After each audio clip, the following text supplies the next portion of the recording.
In politics, the former chairman of the People Power Party, Lee Jun-seok, who has for months disputed his removal from the party's leadership, appears to be out for good. A court has ruled against his request for an injunction, and the party has blocked him from running for the leadership again for another year. Our National Assembly correspondent, Kyung-eun, has the details. In another legal dispute between the People Power Party and its ex-chairman Lee Jun-seok, the court this time has ruled in favor of the ruling party. On Thursday, it rejected the injunction Lee filed against the party's launching of an emergency leadership, shifting from its previous stance. For Lee's first injunction a month ago, it had ruled in favor of Lee and suspended the party's then interim leader, citing an issue with the party's definition of emergency required to launch an emergency leadership. But this time, the court recognized the legitimacy of the second leadership that was launched after the party revised the definition of emergency in its charter. Lee is now essentially blocked from returning to his post even after his 6-month suspension ends.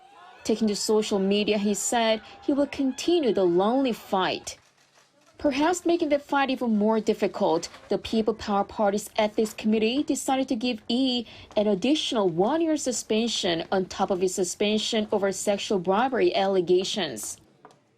The main reason behind the punishment is Lee Jun-seok's filing of an injunction against the emergency leadership that was launched upon the revision of the charter to clear any legal flaws. Now, Lee's suspension will last until January 8, 2024. That means Lee will not be able to run for the next chairmanship at the National Convention set for early next year. Running for a parliamentary seat for the PPP is also virtually impossible, with the suspension ending just 3 months before the general elections. In sharp contrast, the party is relieved that a months-long crisis finally comes to an end, allowing it to do what is its main job. The party will put its utmost efforts into firmly supporting the success of the Yoon-seok administration as one. In the meantime, the party will prepare for a national convention where it elect a new full-time leadership tasked with managing general elections.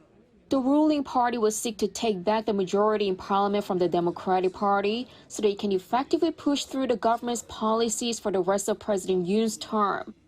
Kyung-eun, Arirang News.